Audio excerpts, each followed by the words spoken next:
ओम शांति। आज 17 अगस्त 2024 की साकार मधुर महावाक्य है। आज की मधुर महावाक्य में बाबा बोले, मीठे बच्चे, विनाशी शरीरों से प्यार न करके अविनाशी बाप से प्यार करो तो रोने से छूट जाएंगे। तो बाबा आज क्या बोल रहे हैं कि विनाशी शरीरों से प्यार न करके अविनाशी बाप से प्यार करो तो रोने से छूट जाएंगे। प्रश्न है, अनराइटियस प्यार क्या है और उसका परिणाम क्या होता है? अनराइटियस प्यार क्या और उसका परिणाम क्या होता है? ध्यान से सुनिए बाबा क्या बोल रहे हैं। विनाशी शरीरों में मोह रखना अनराइटियस प्यार है। जो विनाशी जो शरीर है उससे अगर मोह रखते हैं तो ये क्या है? अनराइटियस प्यार है। जो विनाशी चीज़ों में मोह रखते हैं वह रोते हैं। देह अभिमान के कारण रोना आता है। सतयुग में सब आत्माभिमानी हैं, इसलिए रोने की बात ही नहीं रहती। जो रोते हैं वह खोते हैं। अविनाशी बाप की अविनाशी बच्चों को अब शिक्षा मिलती है। देही अभिमानी बनो तो रोने से छूट जाएंगे। तो बाबा क्या बोल रहे हैं, अनराइटियस प्यार क्या है और उसका परिणाम क्या होता है? तो विनाशी शरीरों में मोह रखना अनराइटियस प्यार है। जो विनाशी चीज़ों में मोह रखते हैं वह रोते हैं। उसका परिणाम बात बाबा बता रहे हैं। देह अभिमान के कारण रोना आता है। सतयुग में सब आत्माभिमानी है, इसलिए रोने की बात ही नहीं रहती। जो रोते हैं वह खोते हैं। अविनाशी बाप की अविनाशी बच्चों को अब शिक्षा मिलती है। अविनाशी बाप की अविनाशी बच्चों को अब शिक्षा मिलती है। देही अभिमानी बनो तो रोने से छूट जाएंगे। तो अविनाशी बाप से हम सबों को क्या मिल रहा है? अविनाशी बच्चों को क्या ज्ञान मिल रहा है, क्या शिक्षा मिल रहा है? कि देही अभिमानी बनो तो रोने से छूट जाएंगे। ओम शांति। यह तो बच्चे ही जानते हैं कि आत्मा अविनाशी है और बाप भी अविनाशी है, तो प्यार किसको करना चाहिए? अविनाशी आत्मा को। अविनाशी को ही प्यार करना है, विनाशी शरीर को थोड़े ही प्यार करना चाहिए। सारी दुनिया विनाशी है, हर एक चीज़ विनाशी है। यह शरीर विनाशी है, आत्मा अविनाशी है। आत्मा का प्यार अविनाशी होता है। आत्मा का जो प्यार होता है वो अविनाशी होता है। आत्मा कभी मरती नहीं, उसको कहा जाता है राइटियस। बाप कहते हैं कि तुम अनराइटियस बन गए हो। वास्तव में अविनाशी का अविनाशी के साथ प्यार होना चाहिए। तुम्हारा प्यार विनाशी शरीर के साथ हो गया है, इसलिए रोना पड़ता है। अविनाशी के साथ प्यार नहीं, विनाशी के साथ प्यार होने से रोना पड़ता है। अभी तुम अपने को अविनाशी आत्मा समझते हो तो रोने की बात नहीं, क्योंकि आत्माभिमानी हो। तो बाप अब तुम बच्चों को आत्माभिमानी बनाते हैं। देह अभिमानी होने से रोना होता है। विनाशी शरीर पिछाड़ी रोते हैं। विनाशी शरीर के पीछे ही रोते हैं ना। बाबा वही कह रहे, विनाशी शरीर पिछाड़ी रोते हैं। समझते भी हैं आत्मा मरती नहीं है। बाप कहते हैं कि अपने को आत्मा समझो। तुम अविनाशी बाप के बच्चे अविनाशी आत्मा हो। बाबा बार बार याद करा रहे हैं कि तुम अविनाशी बाप के अविनाशी आत्मा बच्चे हो, है ना। बाबा क्या कह रहे हैं, तुम अविनाशी बाप के बच्चे अविनाशी आत्मा हो। तुमको रोने की दरकार नहीं। आत्मा एक शरीर छोड़ दूसरा पार्ट बजाती है, ये तो खेल है। तुम शरीर में ममत्व क्यों रखते हो? देह सहित देह के सब संबंधों से बुद्धि योग तोड़ो। तो बाबा क्या कह रहे हैं, देह सहित देह के सब संबंधों से बुद्धि योग तोड़ो। अपने को अविनाशी आत्मा समझो। आत्मा कभी मरती नहीं। गायन भी है, जो रोया सो खोया। आत्माभिमानी बनने से ही लायक बन जाएंगे। तो बाप आकर देह अभिमानी से आत्माभिमानी बनाते हैं। तो बाबा अभी क्या बना रहे हैं? आत्माभिमानी। देह अभिमानी अपने आप को देह ही न समझते कि हम ये हैं, हम वो हैं। तो बाबा अभी आत्माभिमानी बना रहे हैं कि तुम सब कौन हो? अविनाशी आत्मा हो। अविनाशी बाप के अविनाशी आत्मा बच्चे हो तुम, बाबा बोल रहे हैं ना। तो बाबा बताते हैं कि कहते हैं कि तुम कैसे भूले हुए हो? जन्म जन्मांतर तुमको रोना पड़ा है। अब फिर तुमको आत्माभिमानी बनने की शिक्षा मिलती है। फिर तुम कभी रोएंगे ही नहीं। यह है रोने वाली दुनिया, वह है हंसने की दुनिया। हंसने की दुनिया कौन है? स्वर्ग। यह दुख की दुनिया है, वह सुख की दुनिया। बाप बहुत अच्छी रीति से शिक्षा देते हैं। अविनाशी बाप की अविनाशी बच्चों को शिक्षा मिलती है। वह देह अभिमान है तो देह को ही देख शिक्षा देते हैं, तो देह की याद आने से रोते हैं। देखते भी हैं कि शरीर खत्म हो गया, फिर उनको प्यार करने की क्या फ़ायदा? मिट्टी को याद किया जाता है क्या? बाबा कह रहे मिट्टी को याद किया जाता है क्या? अविनाशी चीज़ ने जाकर दूसरा शरीर लिया। यह तो बच्चे जानते हैं कि जो अच्छा कर्म करता है उनको फिर शरीर भी अच्छा मिलता है। कोई को खराब रोगी शरीर मिलता है, यह भी कर्मों अनुसार है। ऐसा नहीं कि अच्छा कर्म किया है तो ऊपर चले जाएंगे। नहीं, ऊपर तो कोई जा नहीं सकते। अच्छे कर्म किए हैं तो अच्छा कहलाएंगे, जन्म अच्छा मिलेगा। फिर भी नीचे तो उतरना ही है। तुम जानते हो कि हम चढ़ते कैसे हैं। भले अच्छे कर्मों से कोई महात्मा बनेगा, फिर भी कला तो कम होती ही जाएगी। बाप कहते हैं कि फिर भी ईश्वर को याद कर अच्छा कर्म करते हैं तो उनको अल्पकाल क्षण भंगुर सुख देता हूँ। फिर भी सीढ़ी नीचे तो उतरना ही है। नाम करके अच्छा हो। यहाँ तो मनुष्य अच्छे बुरे कर्मों को भी नहीं जानते हैं। रिद्धि सिद्धि वालों को कितना मान देते हैं। उन्हों के पिछाड़ी मनुष्य जैसे हैरान होते हैं। है तो सारा अज्ञान। समझो, कोई इनडायरेक्ट दान पुण्य करते हैं, धर्मशाला हॉस्पिटल बनाते हैं, तो दूसरे जन्म में उनका एवजा ज़रूर मिलता है। बाप को याद करते हैं, भल गालियाँ भी देते हैं, तो भी मुख से भगवान का नाम कहते हैं। बाकी अनजान होने के कारण जानते कुछ नहीं। भगवान को याद कर रुद्र पूजा करते हैं, रुद्र को भगवान समझते हैं, रुद्र यज्ञ रचते हैं। तो बाबा क्या कह रहे हैं कि भगवान को याद कर रुद्र पूजा करते हैं, रुद्र को भगवान समझते हैं, रुद्र यज्ञ रचते हैं, शिव व रुद्र की पूजा करते हैं। बाप कहते हैं मेरी पूजा करते हैं, परंतु बेसमझी से क्या क्या बनाते हैं, क्या क्या करते हैं। जितने मनुष्य उतने उन्हों के गुरु हैं। झाड़ में नए नए पत्ते टाल टालियाँ आदि निकलते हैं तो वह कितना सूखते हैं। सतोगुनी होने के कारण उनकी महिमा होती है। बाप कहते हैं कि यह दुनिया है ही विनाशी चीज़ों को प्यार करने वाली। कोई कोई का बहुत प्यार होता है तो मोह में जैसे पागल बन जाते हैं। बड़े बड़े सेठ लोग मोहवश पागल हो जाते हैं। माताओं को ज्ञान ना होने के कारण विनाशी शरीर पिछाड़ी विधवा बन कितना रोती है, याद करती रहती है। अभी तुम अपने को आत्मा समझ दूसरे को भी आत्मा देखते हो तो ज़रा भी दुख नहीं होता। पढ़ाई को सोर्स ऑफ इनकम कहा जाता है। पढ़ाई में एम ऑब्जेक्ट भी होती है, परंतु वह है एक जन्म के लिए।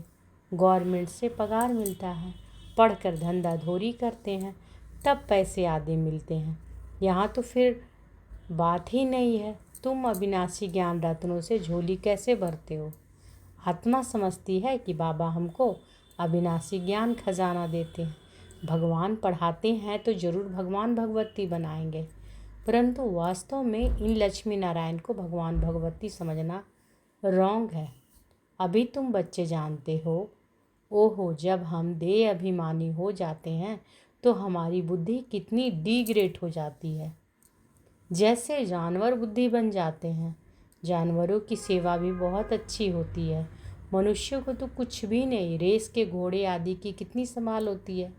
यहाँ के मनुष्यों की देखो क्या हालत है। कुत्ते को कितना प्यार से संभालते हैं, चाटते रहते हैं, साथ में सुलाते भी हैं। देखो दुनिया का क्या हाल हो गया है। वहाँ सतयुग में यह धंधा होता नहीं। तो बाबा क्या कह रहे हैं कि यहाँ के मनुष्यों को देखो क्या हालत हो गई है। कुत्तों को कितना प्यार से संभालते हैं, चाटते रहते हैं, साथ में सुलाते हैं। देखो दुनिया का क्या हाल हो गया है। वहाँ सतयुग में यह धंधा होता नहीं। तो बाप कहते हैं कि बच्चों, तुमको माया रावण ने अनराइटियस बना दिया है। अनराइटियस राज्य है ना। मनुष्य अनराइटियस तो सारी दुनिया भी अनराइटियस हो जाती है। राइटियस और अनराइटियस दुनिया में देखो फ़र्क कितना है। कलयुग की हालत देखो क्या है। मैं स्वर्ग स्थापन कर रहा हूँ तो माया भी अपना स्वर्ग दिखाती है, टेम्पटेशन देती है। आर्टिफिशियल धन कितना है, समझते हैं कि हम यहाँ ही स्वर्ग में बैठे हैं। स्वर्ग में थोड़े ही इतने ऊंचे 100 मंजिल के मकान आदि होते हैं। कैसे कैसे मकान सजाते हैं, वहाँ तो डबल स्टोरी के भी मकान नहीं होते। मनुष्य ही बहुत थोड़े होते हैं। इतनी ज़मीन तुम क्या करेंगे। यहाँ ज़मीन के पिछाड़ी कितना लड़ते झगड़ते हैं, वहाँ सारी ज़मीन तुम्हारी रहती है। कितना रात दिन का फ़र्क है। वह लौकिक बाप, यह पारलौकिक बाप है। पारलौकिक बाप बच्चों को क्या नहीं देते हैं। आधा कल्प तुम भक्ति करते हो। बाप साफ कहते हैं कि इनसे मुक्ति नहीं मिलती है, अर्थात मेरे से नहीं मिलते। तुम मुक्ति धाम में मेरे से मिलते हो। तो बाबा क्या कह रहे हैं, बाप साफ कहते हैं आधा कल्प तुम भक्ति करते हो। बाप साहब कहते हैं कि इनसे मुक्ति नहीं मिलती है, अर्थात मेरे से नहीं मिलते। तुम मुक्ति धाम में मेरे से मिलते हो। मैं भी मुक्ति धाम में रहता हूँ, तुम भी मुक्ति धाम में रहते हो। फिर वहाँ से तुम स्वर्ग में जाते हो। फिर हूबहू ऐसे रिपीट होगा। फिर यह ज्ञान भूल जाएगा, प्रायः लोप हो जाएगा। जब तक संगम युग ना आया है तब तक गीता का ज्ञान हो कैसे सकता है। बाकी जो भी शास्त्र आदि हैं वह है भक्ति मार्ग के शास्त्र। अब तुम नॉलेज सुन रहे हो। मैं बीज रूप ज्ञान का सागर हूँ। तुमको कुछ भी करने नहीं देता, पाँव भी पड़ने नहीं देता। पाँव किसी का पड़ेंगे, शिव बाबा के तो पाँव हैं नहीं। यह तो ब्रह्मा के पाँव पड़ना हो जाएगा। मैं तो तुम्हारा गुलाम हूँ। उनको कहते हैं निराकारी निरंकारी। सो भी जब एक्ट में आए तब तो निरंकारी कहा जाए। बाप तुमको अथाह ज्ञान देते हैं। बाबा हम सबको क्या देते हैं, अथाह ज्ञान देते हैं। यह है अविनाशी ज्ञान रत्नों का दान।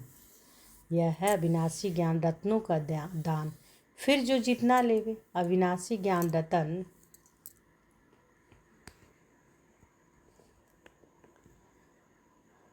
लेकर फिर औरों को दान करते जाओ।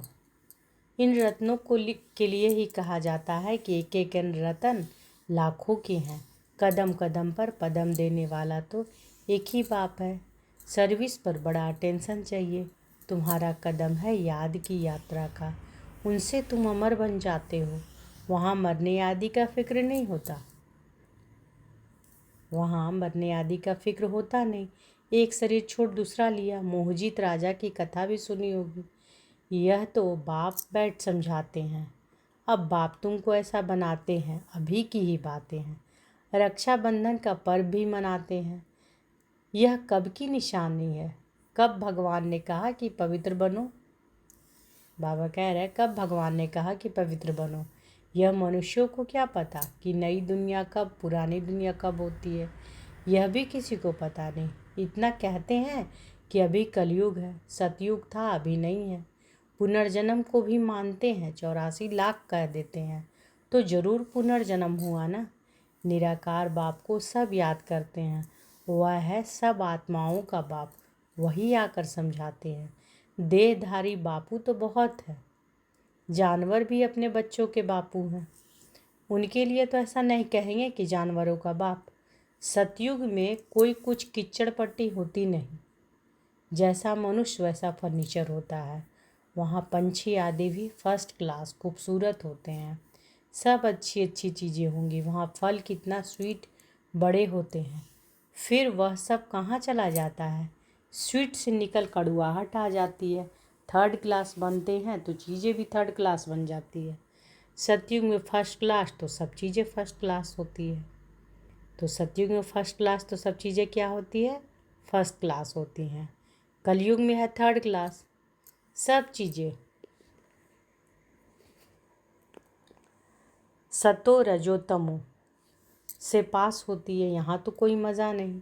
आत्मा भी तमो प्रधान तो शरीर भी तमो प्रधान। अभी तुम बच्चों को ज्ञान है, कहाँ वह कहाँ यह, रात दिन का फ़र्क है। तो आत्मा भी तमो प्रधान तो शरीर भी तमो प्रधान। बाप तुमको कितना उच्च बनाते हैं। जितना याद करेंगे हेल्थ वेल्थ दोनों मिल जाएंगे। बाकी क्या चाहिए। दोनों चीज़ों से एक नहीं होगी तो हैप्पीनेस नहीं होगी। समझो, हेल्थ है वेल्थ नहीं तो क्या क्या काम के। गाते भी हैं कि पैसा है तो लाड़काना घूम कर आओ। बच्चे समझते हैं कि भारत सोने की चिड़िया था। अभी सोना कहाँ। सोना चांदी तांबा गया, अभी तो कागज़ ही कागज़ है। कागज़ पानी में बह जाए तो पैसे कहाँ से मिले।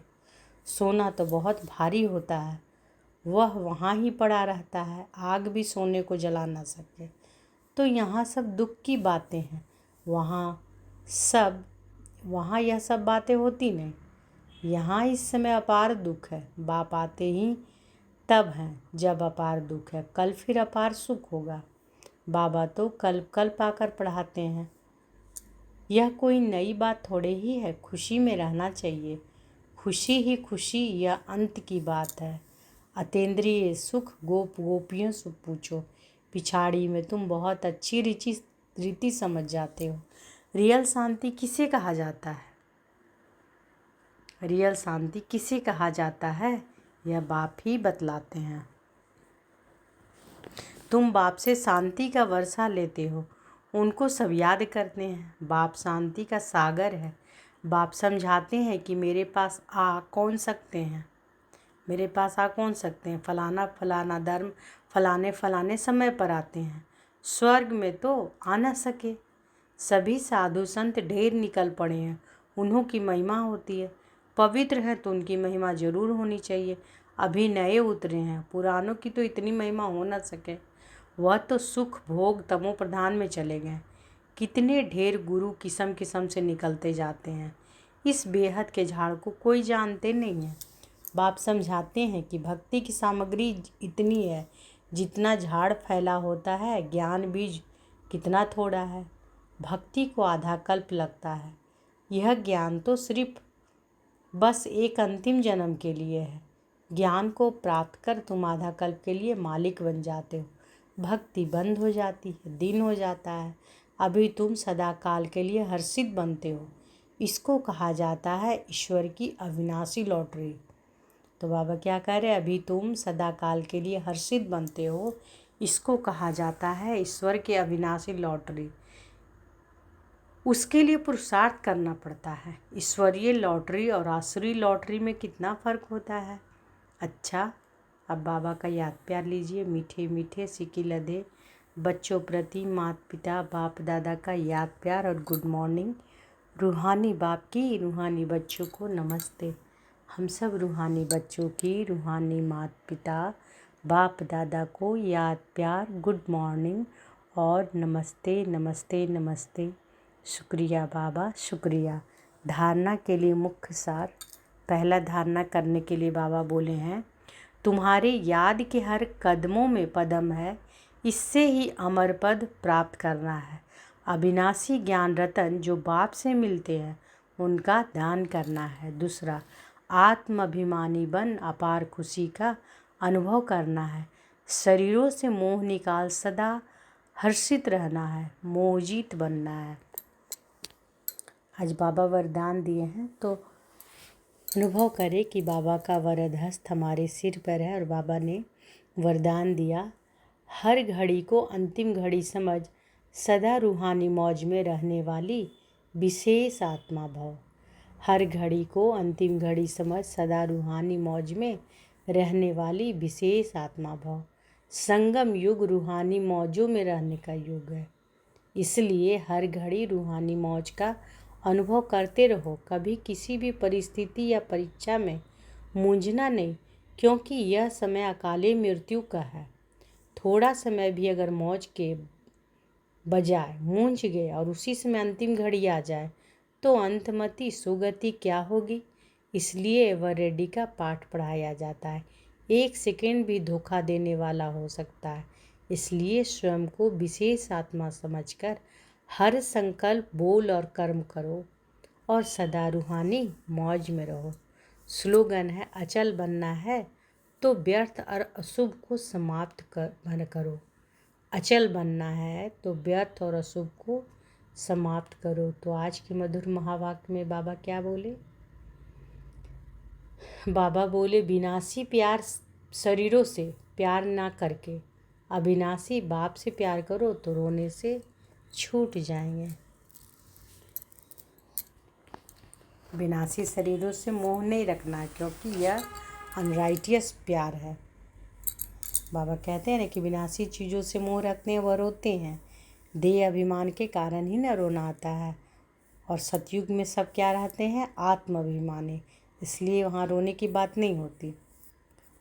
अविनाशी बाप की अविनाशी बच्चों को अब शिक्षा मिलती है। बाबा कहते हैं कि अब शिक्षा मिलती है, देही अभिमानी बनो तो रोने से छूट जाएंगे। अच्छा, शुक्रिया बाबा, शुक्रिया। ओम शांति।